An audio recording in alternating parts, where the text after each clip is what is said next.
Hello दोस्तों, आपका स्वागत है हमारे चैनल में। आज का जो टॉपिक है इसका नाम है लेप्रोसी। लेप्रोसी को हिंदी में कुष्ठ रोग कहते हैं। इसको दूसरा नाम हैंसेन SANHEN हैंसेन डिजीज भी है। ये है क्या? ये मेनली एक चर्म रोग है जिसमें स्लो ग्रोइंग बैक्टीरिया, जिसको हम क्या कहते हैं, मायोबैक्टीरियम लेप्रोसी, इसके कारण ये होता है। ये किसको किसको अफेक्ट करता है? तो ये हमारे नर्व्स को, स्किन को, आई को और नोज को अफेक्ट करता है। ठीक है, ये एक क्रोनिक डिजीज है, मतलब आपको एकाएक नहीं होगा, इसमें टाइम लगेगा। ठीक है, तो ये होता किसके कारण है? तो मायोबैक्टीरियम लेप्री के कारण होता है। अब ये जो मायोबैक्टीरियम लेप्री है, ये रद सेप एसिड फास्ट बेसिलाई है जो मिली स्किन, पेरिफेरल नर्व और mucosa of upper respiratory tract को अफेक्ट करता है। उसके साथ साथ ये आई को भी अफेक्ट करता है। ठीक है, इसका इंक्यूबेशन पीरियड बहुत लॉन्ग होता है, मतलब 3 से 15 साल के बीच में होता है, तभी तो ये क्रोनिक कहलाता है। अगर इसके ट्रांसमिशन की बात करें तो ये man to man mainly transmit होगा। ये एक्वायर्ड होता है, मतलब कि प्रोलॉन्ग एक्सपोजर के कारण ये हो सकता है। ये अनट्रीटेड पर्सन से भी फैल सकता है। कैसे? तो रेस्पिरेटरी ट्रैक के थ्रू। ठीक है, ओनली स्मॉल पोर्शन ऑफ जो पॉपुलेशन होते हैं ना, वो लेप्रोसिस से अफेक्टेड होते हैं। ठीक है, डायग्नोसिस कैसे करेंगे? तो डायग्नोसिस के लिए हमें इसके साइन और सिम्टम देखने होंगे। ठीक है, तो साइन और सिम्टम तो हमने देखा नहीं है, देखते हैं अभी। रेयर इंस्टांसेस में ही हमें लेबोरेटरी को यूज करना पड़ता है कंफर्मेशन के लिए। तो साइन और सिम्टम होंगे क्या? तो इसके कार्डिनल साइन है, लेप्रोसी के कार्डिनल साइन याद रखिएगा। कार्डिनल साइन सबसे पहले क्या है? हाइपोपिगमेंटेशन या रेडिश स्किन रेशन हो जाना, मतलब स्किन के पास क्या होगा? पिगमेंट कम हो जाएंगे, या स्किन क्या हो जाएगा? रेड हो जाएगा, लेसन हो जाएंगे, और वहाँ पर आपको सेंसरी लॉस भी देखने को मिलेगा। पेरिफेरल नर्व डैमेज होंगे, जिसमें loss of sensation, muscle weakness in the hand, feet और फेस होगा। पॉजिटिव स्किन स्मीयर देखने को मिलेगा। अदर साइन में क्या क्या है? तो स्किन लेसन, उसके साथ वहाँ पर डिक्रीज या लॉस ऑफ स्वेटिंग होगा, हेयर ग्रोथ कम हो जाएंगे, कांस्टेंट रेडनेस हो जाएगा, आई में इरिटेशन होगा, आई ड्राई होंगे। ठीक है, स्किन लेस, उसके बाद क्या होता है? तो लॉस ऑफ आईब्रो होता है। देखिए इस वुमेन में आप देख रहे होंगे कि क्या हो रहा है, आई का लॉस हो रहा है, और आईलैश का भी, आईब्रो और आईलैश का लॉस हो रहा है। देखिए यहाँ पे ये पेशेंट, यहाँ पे इनका आईब्रो दिखाई दे रहा नहीं है, आई में जो इस तरह से लैसेज होते हैं वो भी नहीं है। तो इसको क्या कहते हैं?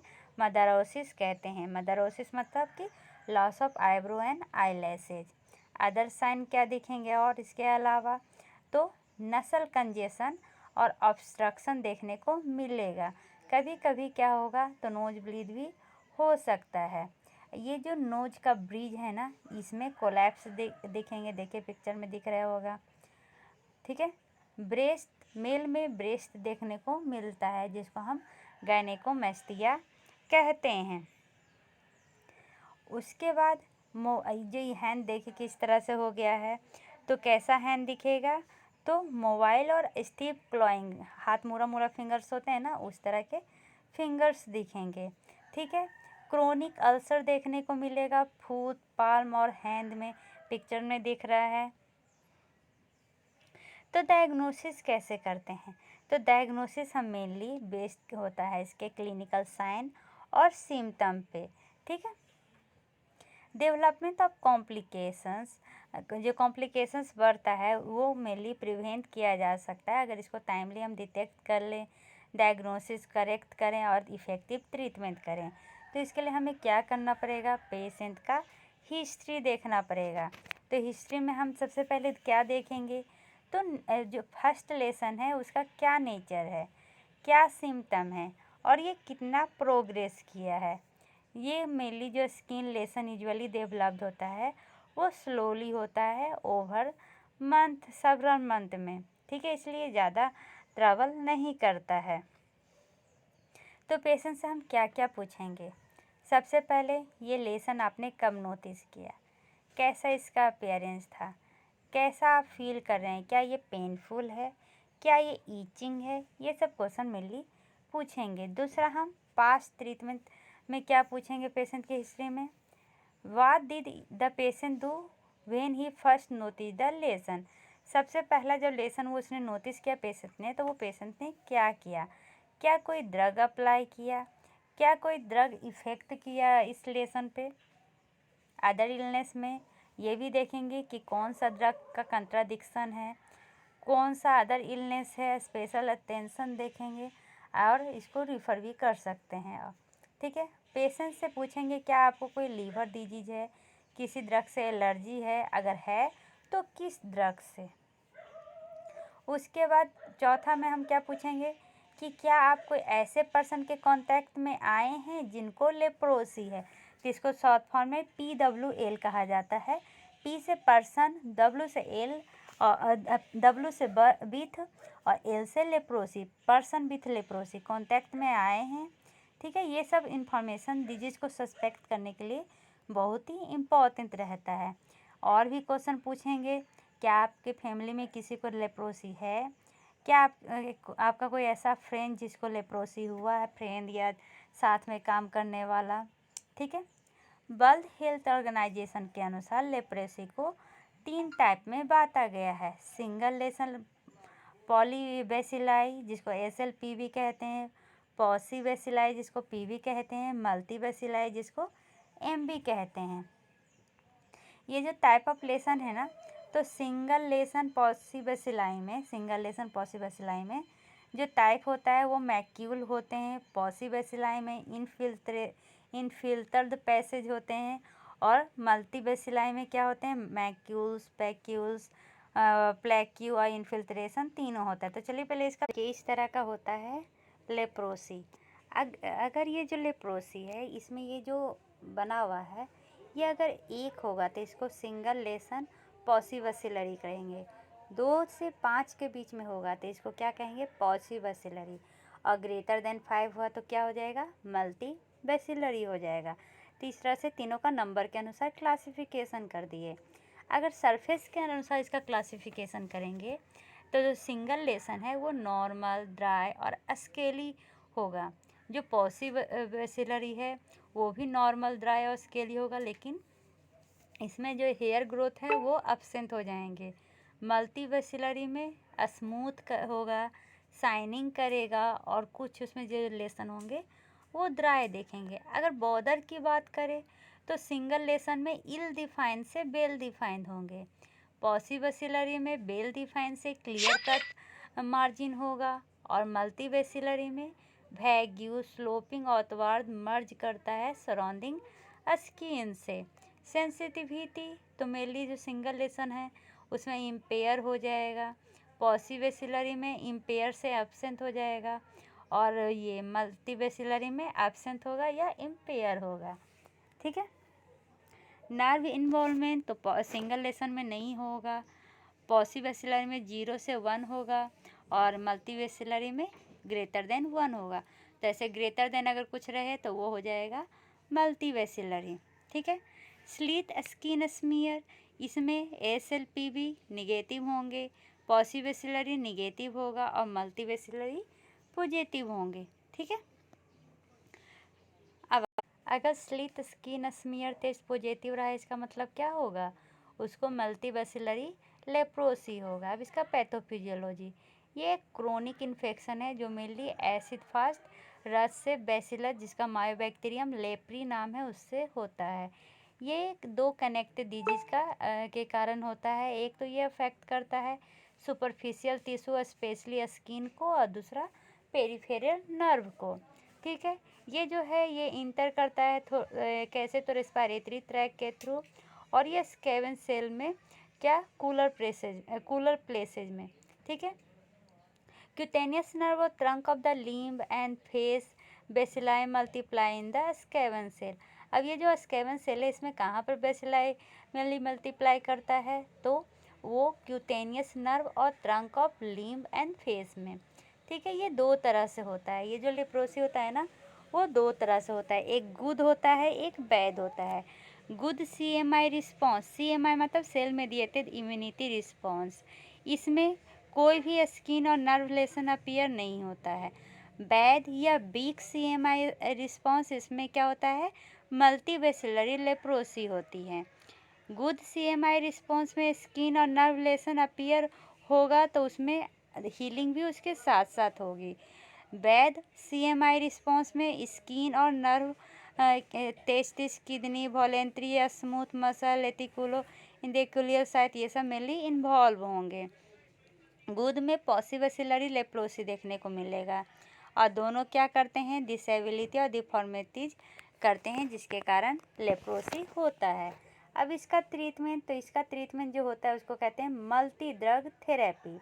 Multi drug therapy mainly WHO के द्वारा लेप्रोसी के लिए ट्रीटमेंट कहा गया है। तो इसमें मेनली क्या होंगे, तो कम्बिनेशन ऑफ 2 या 2 से ज़्यादा एंटी लेप्रोसी ड्रग दिए जाएंगे। तो पहले कौन कौन से एंटी लेप्रोसी ड्रग हैं, कौन कौन से हैं, तो डैप्सोन, रिफामेसिन, क्लोफाजिमाइन, फ्लोक्साजिन, मिनोसाइक्लिन। तो इसका शॉर्ट फॉर्म कैसे याद रखेंगे, मिस्टर डॉक। M से मिनोसाइक्लिन, R से रिफाम्पिसिन, D से क्या हो जाएगा, तो डैप्सोन, O से हो जाएगा ऑफ्लोक्सासिन और C से हो जाएगा क्लोफाजिमाइन। तो चलिए देखते हैं एडल्ट मल्टीबैसिलरी रेगिमेन में क्या होता है। कोई पेशेंट जिसका एज कितना हो, 15 साल से ज़्यादा हो, तो उसमें क्या करेंगे, सबसे पहला दिन हम देंगे कौन सा, तो ये रिफाम्पिसिन, क्लोफाजिमाइन, डैप्सोन, क्या इसको लिख सकते हैं, DCR देंगे। तो R कितना देंगे, 600 देंगे, ठीक है।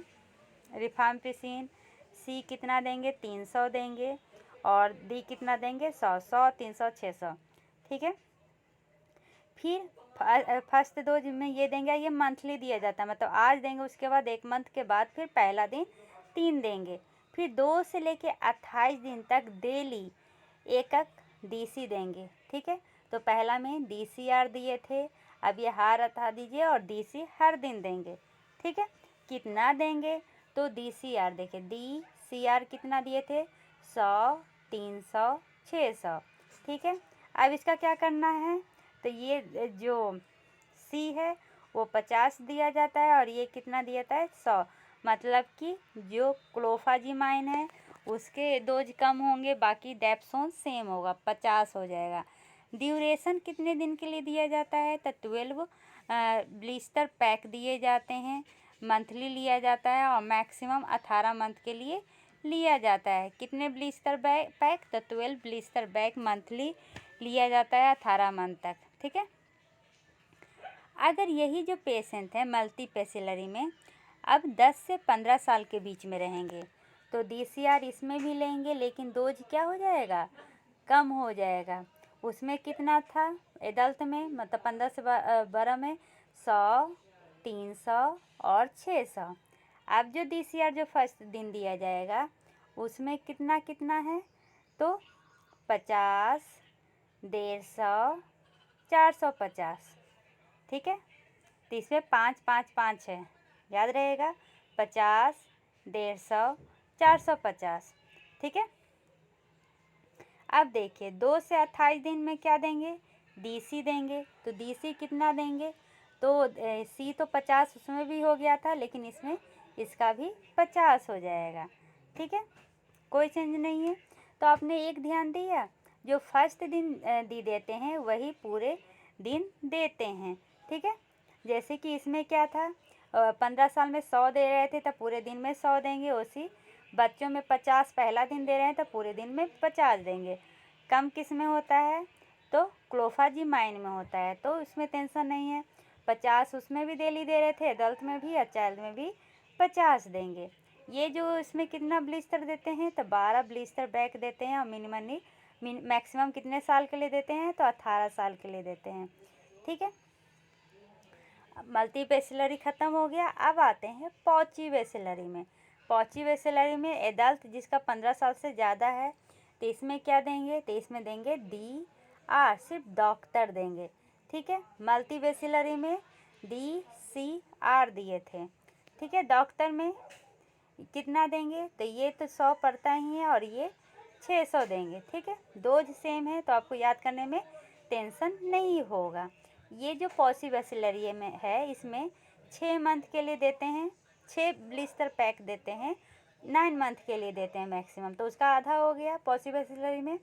वैसे ही 10 से 15 साल में इसमें भी DR देंगे 50 और 450, सेम डोज है, सिर्फ एक दवा हटा दिया है C को। ठीक है, बाकी उसका आधा कर दिए हैं।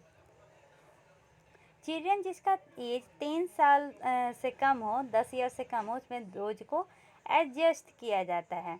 हमने मल्टीबैसिलरी पढ़ लिया, पॉसिबैसिलरी पढ़ लिया, अब पढ़ेंगे सिंगल लेसन पॉसिबैसिलरी। इसमें एडल्ट को 2 ब्लिस्टर दिया जाता है और चाइल्ड को 1 ब्लिस्टर पैक दिया जाता है। मतलब कि कौन कौन से दिए जाएंगे, तो इसमें आपको याद रखना पड़ेगा रोम। क्या याद रखना पड़ेगा? रोम, रिफामेसिन 600 उसमें भी देते थे। उसके बाद ये ऑफ्लोक्सासिन 400 देंगे, मिनोसाइक्लिन 100 देंगे। तो इस तरह से ये इसका डोज आता है, इसको 2-2 करके देंगे, इसलिए 2 ब्लिस्टर पैक दिया जाता है। और यही जब बच्चों की बारी होगी तो सिर्फ ये 1 ब्लिस्टर पैक में हो जाएगा, मतलब कि 300, 250।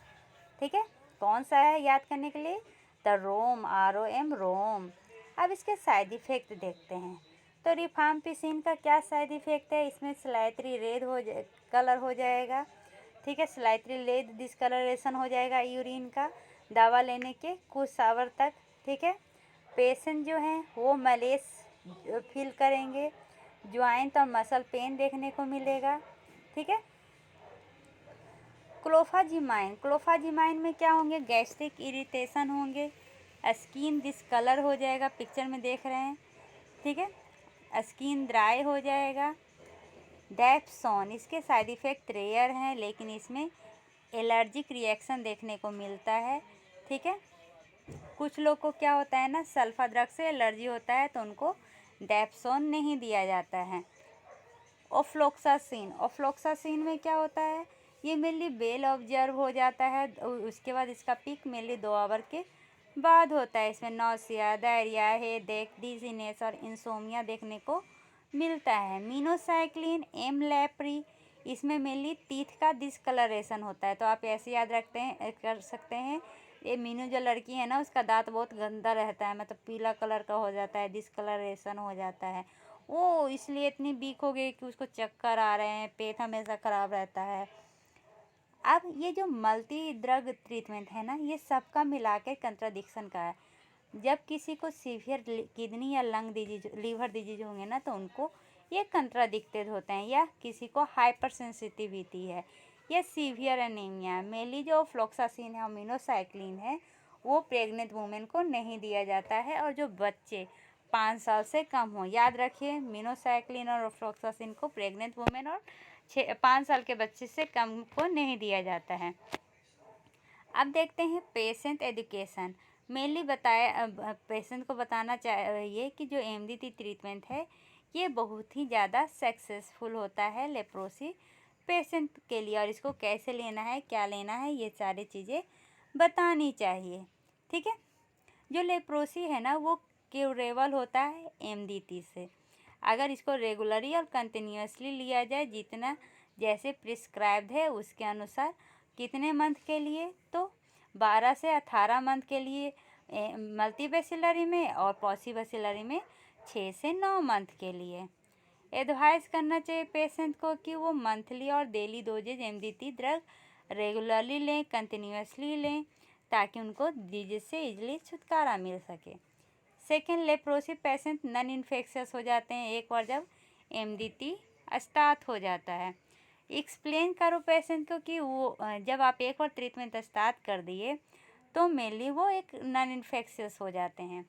During the course of treatment leprosy reaction में ऑकर, पेशेंट को बताना चाहिए कि कुछ साइन ऑफ रिएक्शन दिखाई देंगे, जैसे कि रेड हो जाना। ठीक है, तभी उनको कंटिन्यू करना चाहिए।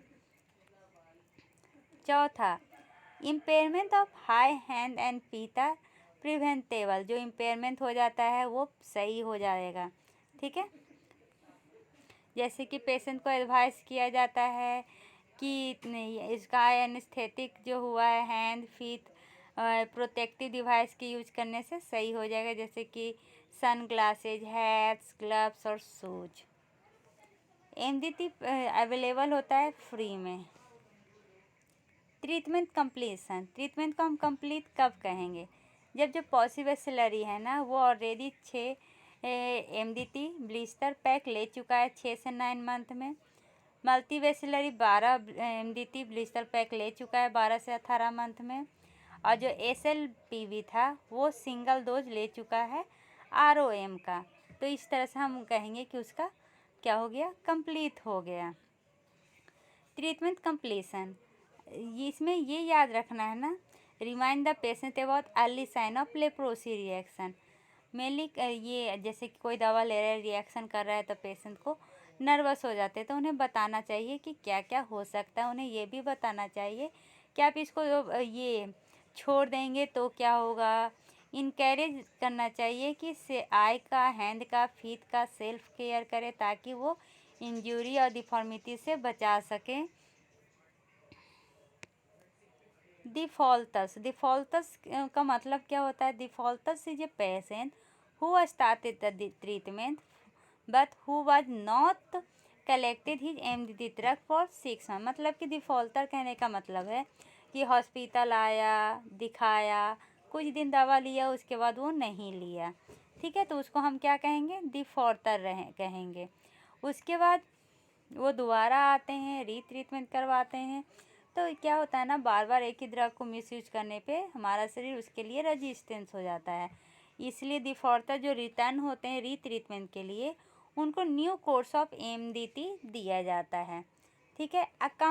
Accompanied MDT patient with special need, sometime जो पेशेंट है ना ट्रीटमेंट को इंटरप्ट कर देते हैं, तो उनमें क्या किया जाता है, फिर से एमडीटी चलाया जाता है, ठीक है। No one is the health centre when they come to collect their blister pack. Nature of work in इंसुरेंसी, मतलब ये देखा जाता है उसके बाद कि वो कितने पैक कलेक्ट किए हैं, कौन से वर्क करते हैं, क्यों छोड़े, ये सब पूछा जाता है, ठीक है। First dose mainly health centre में दिया जाता है, बाकी जो रिमेनिंग डोज है वो घर पे किया जाता है। पेशेंट को बताया जाता है कि कैसे लेना चाहिए। प्रेगनेंसी में मेनली 2 ड्रग्स क्या होते हैं, ये कंट्राडिक्टेड होते हैं, जो पहले ही बता दी हूँ, ठीक है। अगर वुमन प्रेग्नेंट हो during the course of MDT तो उसको कंटिन्यू करना चाहिए। अगर वुमन 1 से 3 मंथ की प्रेग्नेंट हो गई है तो वेट करना चाहिए जब तक कि सेकेंड ट्राइमेस्टर ख़त्म ना हो जाए। पेशेंट जिसको ट्यूबरकुलोसिस है, मतलब जो सफ़र कर रहा है दोनों लेप्रोसी और ट्यूबरकुलोसिस को, उसको एंटी टीबी ड्रग देना चाहिए, उसके साथ साथ एमडीटी भी देना चाहिए।